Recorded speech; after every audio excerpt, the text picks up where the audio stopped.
প্রণাম মহারাজ, নবাব বাহাদুরের পত্র নিয়ে এসেছি। দাও, আমার হাতে দাও। পড়ো পড়ো শুনি। প্রীতিভাজনেষু কৃষ্ণচন্দ্র। আগামী 25শে ডিসেম্বর আমি মুর্শিদাবাদে একটা প্রীতিভোজের আয়োজন করেছি। এই অনুষ্ঠান সংক্রান্ত আলোচনার জন্য আমি আমার সমস্ত অঙ্গরাজ্যের মন্ত্রীদের নিয়ে একটা বৈঠকের আয়োজন করেছি। উক্ত আলোচনায় তোমার মন্ত্রীর গুরুত্বপূর্ণ মতামতের জন্য তাকে আমন্ত্রণ জানাচ্ছি।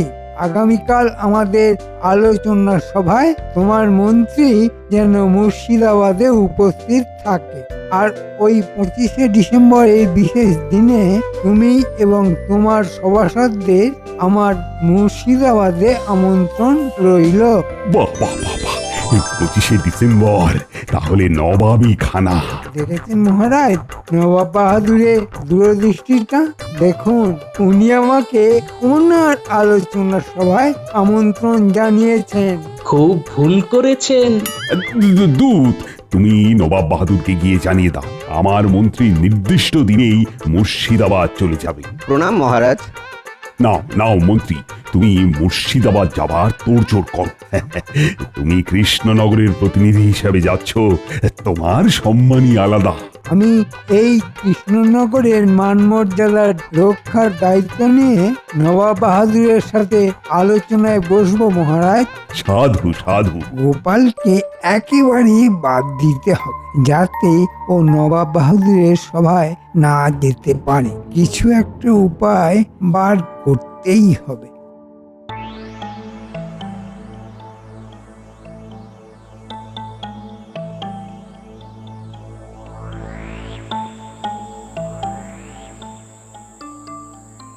ফাটাবো গোপালের কপাল, মেটাবো মনের ঝাল। কে গুনগুন করে যাচ্ছ? তুমি জানো নবাব বাহাদুর আমার সঙ্গে আলোচনায় বসার জন্য দূত পাঠিয়েছেন। আমি এখান থেকে মহারাজের প্রতিনিধিত্ব করছি। ও মা, তাই তাই তাই তাই মামার বাড়ি যাই। তবে শুনে রাখো, রাজাকে শুধু দেশের লোক পুজো করে, আর এই বিদ্বান ব্যক্তিকে পৃথিবীর সবাই পুজো করে। রাত পোহালেই মুর্শিদাবাদে যাব নবাবের সঙ্গে আলোচনায় বসতে। বুঝলে গিন্নি, 25শে ডিসেম্বর নবাব বাহাদুর আমাদের সমস্ত সদস্যকে মুর্শিদাবাদে নিমন্ত্রণ জানিয়েছেন।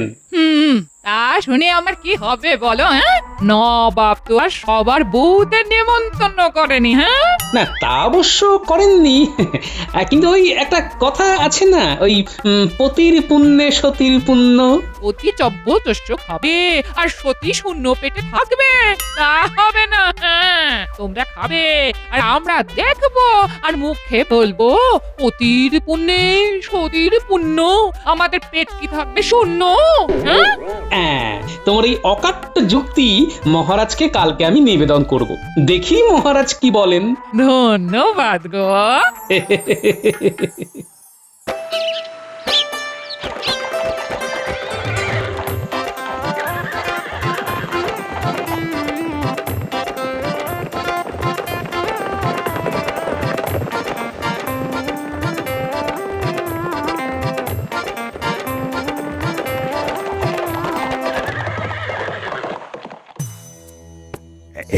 এতক্ষণে নবাব বাহাদুরের সভা নিশ্চয়ই শুরু হয়ে গেছে।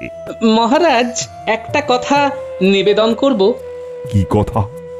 আগে মহারাজ, আমরা সভাসদরা সবাই মনের আনন্দে নবাবী খানা খেতে যাব, আর আমাদের সহধর্মিনীরা পেটে তালা দিয়ে থাকবে মহারাজ।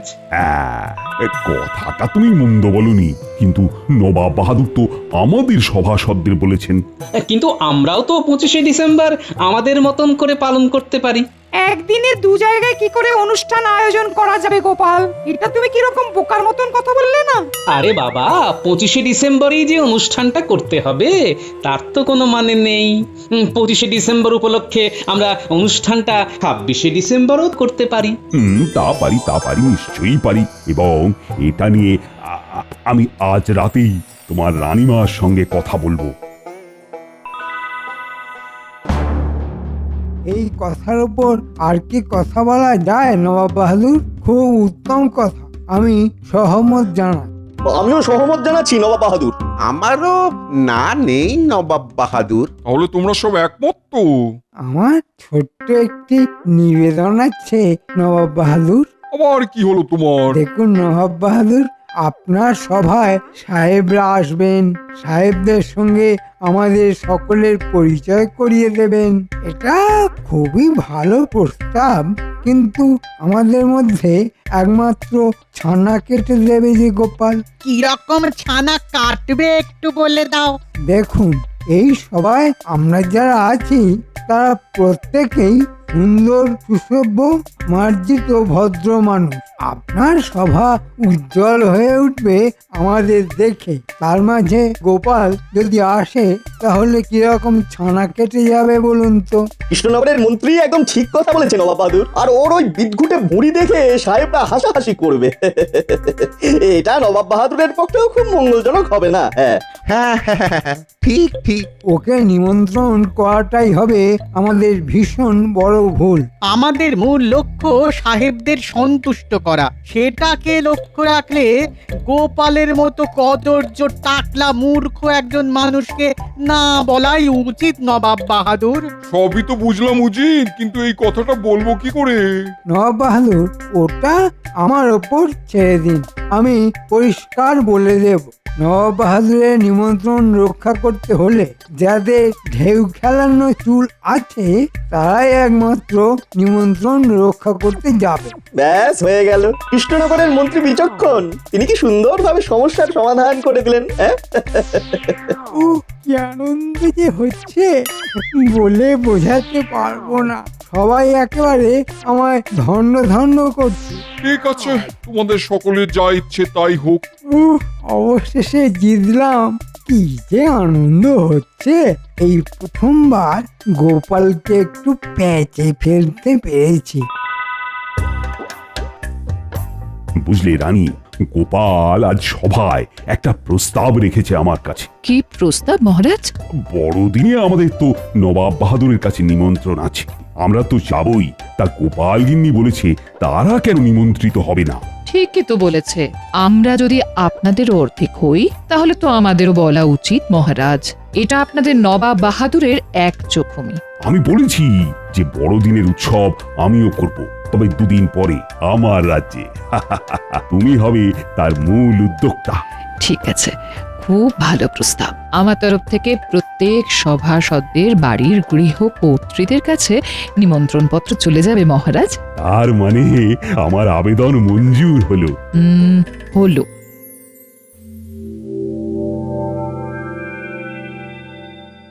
ওই তো মন্ত্রী এসে গেছে। না না, এবার বলো তো মন্ত্রী, নবাব বাহাদুরের সঙ্গে কি আলোচনা হলো?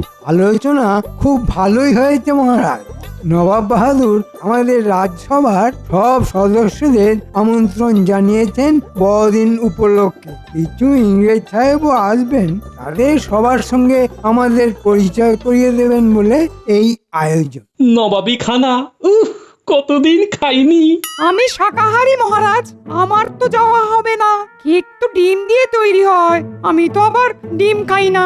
এমনিতেই পণ্ডিত আর গোপাল কিন্তু নিমন্ত্রিত নয়। কেন নয়? কেন মহারাজের সভাসদদের মধ্যে কি আমরা পড়ি না? সব জায়গায় একটা সুন্দর অসুন্দরের ব্যাপার আছে তো গোপাল। তোমরা হলে মূর্তিমান অসুন্দর। মন্ত্রী, এ সত্যি নাকি নবাব বাহাদুর, গোপাল, পণ্ডিত এদের কাউকে নিমন্ত্রণ করেননি? না মহারাজ, নবাব বাহাদুরের ইচ্ছা না যে কোনো টাকযুক্ত ব্যক্তি সেই দিন নবাবের সভায় নিমন্ত্রণ পাবে না। সম্বাজ মন্ত্রী, বর্ধমান মন্ত্রী সবাই গোপালের বিরুদ্ধে। এটা কিন্তু ঠিক ভালো লাগলো না মন্ত্রী। আমরা সবাই যাব, গোপাল যাবে না।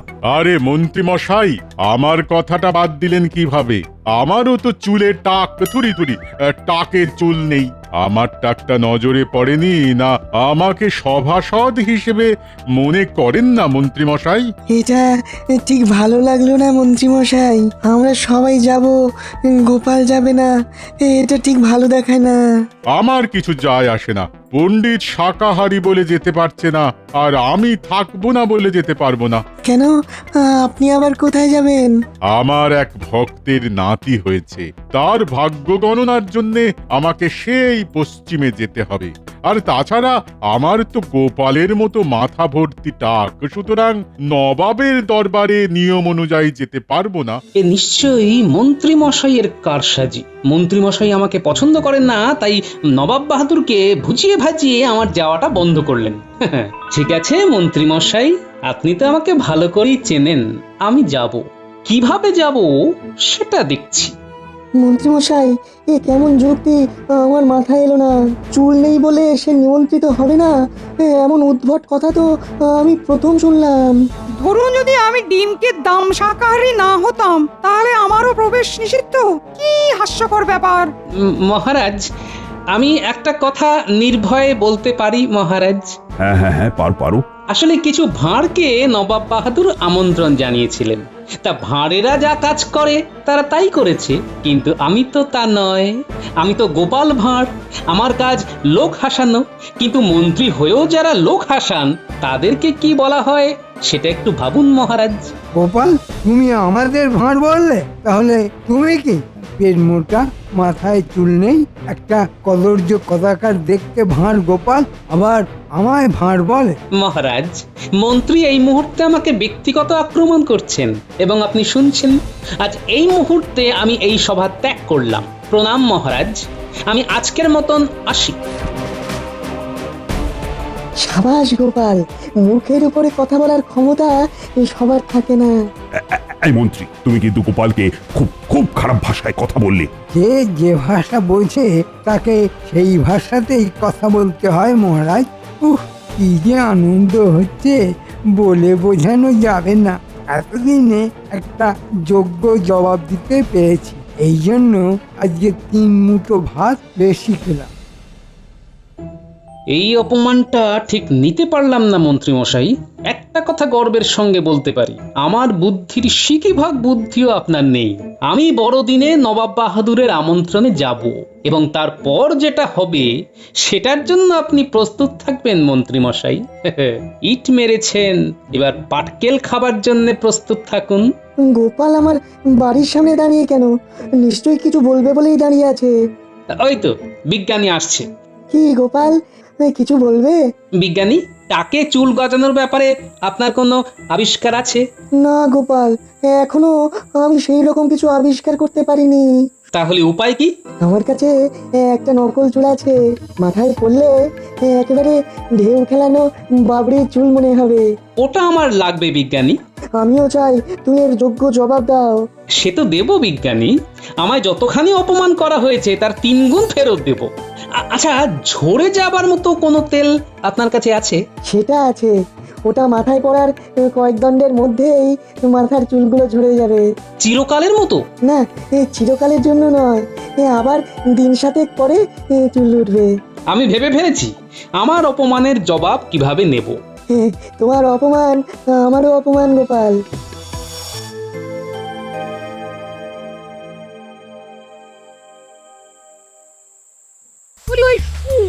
মন্ত্রীর এত সাহস, হ্যাঁ? তোমাকে রাজসভায় সকলের সামনে অপমান করে, হ্যাঁ? আচ্ছা গিন্নি, মৌমাছির মৌচাকে ঢিল মারলে মৌমাছিরা কি করে? শয়ে শয়ে মৌমাছি বেরিয়ে এসে হুল ফোটায়, হ্যাঁ। মন্ত্রী মশাই তেমনি মৌচাকে ঢিল মেরেছেন। বড়দিনে কিরকম হুলটা খাবে সেটা দেখে নিও। আর দেখো তো এখন আমায় কেমন লাগছে। তোমার বয়স তো 3 কুড়ি কমে গেল গো, হ্যাঁ? মনে হচ্ছে গিন্নি এটা নকল চুল। না না, একেবারে আসলের মতো। ব্যাস, এটাই হলো আমার নবাব বাহাদুরের নিমন্ত্রণ রক্ষা করার প্রবেশপত্র। এখন তো শীতকাল, এই চুলটা পড়লে মাথায় ঠান্ডা লাগবে কম, বুদ্ধিটা বেশ জমাট থাকবে, বুঝলে গিন্নি? মানে তুমি যাচ্ছ, হ্যাঁ? শুধু যাচ্ছি না, জ্বালাতে যাচ্ছি। এই শিশিটা দেখেছো? এটাই হচ্ছে ব্রহ্মাস্ত্র।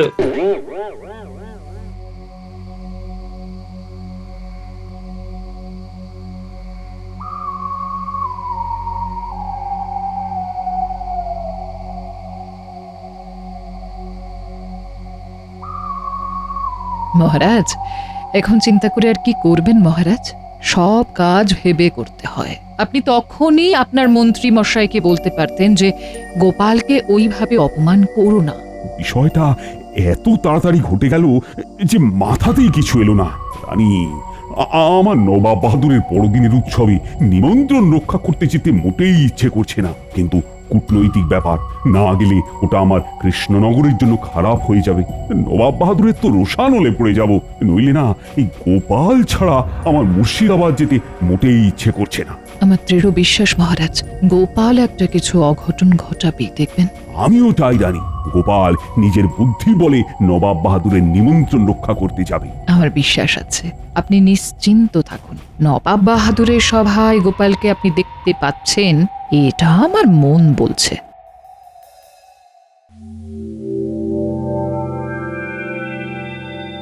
Merry Christmas, merry Christmas. তোমাদের সবাইকে মেরি ক্রিসমাস জানাই। সাহেব, তোমাদের সবাইকে নবাবের পক্ষ থেকে বড়দিনের শুভেচ্ছা আর অভিনন্দন। এসো এসো কৃষ্ণচন্দ্র সাহেব, এ হলো কৃষ্ণচন্দ্র, কৃষ্ণনগরের রাজা। আমি হলাম কৃষ্ণনগরের মন্ত্রী। মহারাজা, তোমার রাজসভায় গোপাল বলিয়া খুব ইন্টেলিজেন্ট লোক আছে। সে কোথায়? তাহাকে তো দেখিতে পাইতেছি না। আমরা গোপাল সম্পর্কে অনেক কথা শুনিয়াছি। ইয়েস মন্ত্রী, কিছু বলো, সবই তো তোমার বুদ্ধিতে হয়েছে। ও, তার মানে পুরোটাই মন্ত্রীর বুদ্ধিতে হয়েছে। ওহ, ভগবানের দয়ায় যদি গোপাল আসে তাহলে তো মন্ত্রীর মুখ কালো হয়। সাহেব, গোপালই হলো পেটু, মাথায় চুল নেই, ভুঁড়ি আছে, খুব খায়। এ মন্ত্রী কি বলিতেছে আমরা বুঝিতে পারিতেছি না। আমি এসেছি নবাব বাহাদুর, আমাকে দেখুন, মাথায় ঢেউ খেলানো চুল, চিনতে কি পারছেন? ওরে বাবা, গোপাল সাহেবরা তো তোমাকে দেখবে বলে উসকুস উসকুস করছে। ঠিক জ্বালাতে চলে এসেছে। গোপাল ঠিক আসে। কি গোপাল, তোমাকে বড়দিনের শুভেচ্ছা। আমার বিশ্বাস ছিল তুমি কিছু না কিছু ঘটনা ঘটাবেই। আচ্ছা আচ্ছা গোপাল, একটা প্রশ্ন, মাথা এরকম ঢেউ ফেলানো চুল কি করে এলো তোমার?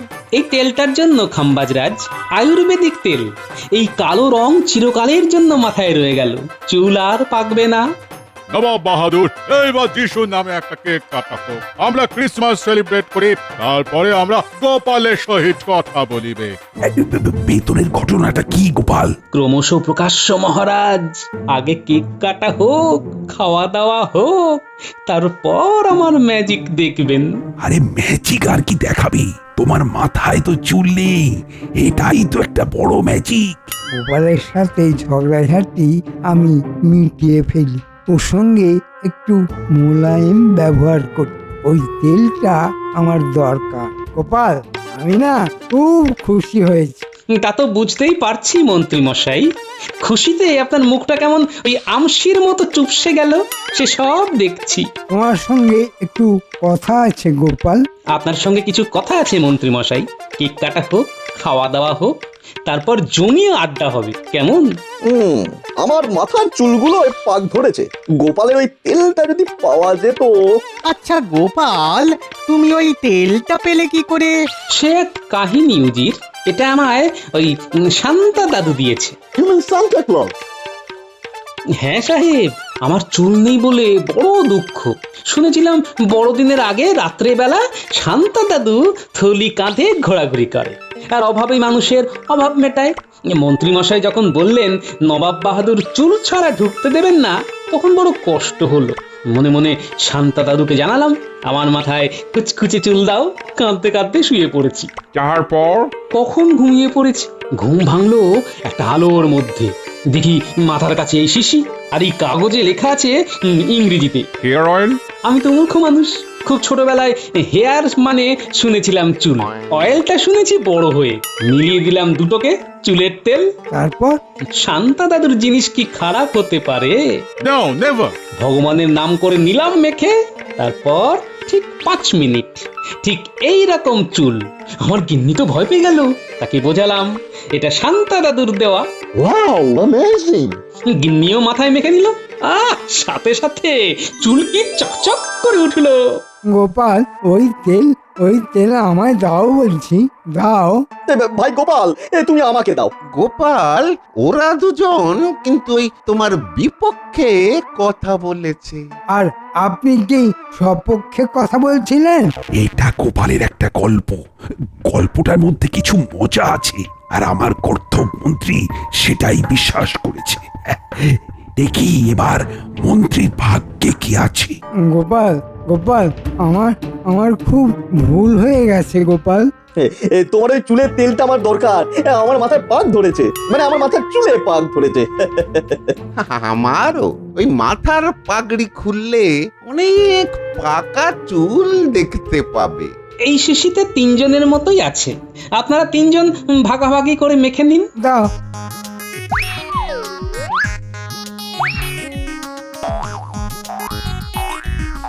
দাও বলছি, দাও। আমাকে দাও, আমাকে দাও, আমাকে দাও, আমাকে দাও। এই তো শুরু হয়ে গেল চুল নিয়ে চুলোচুলি। এবার আসল মজা। এ কি দেখি গোপাল, মন্ত্রী তোমার চুল কোথায় গেল? মাথা ভর্তি টাক। এটাই হলো গোপালের বুদ্ধি। আমাদের 3 রাজার মন্ত্রীগুলো হলো গর্ধ, তারা গোপালের ফাঁদে পড়লো আর মাথার চুল হারালো। চুল থেকে হলো টাক।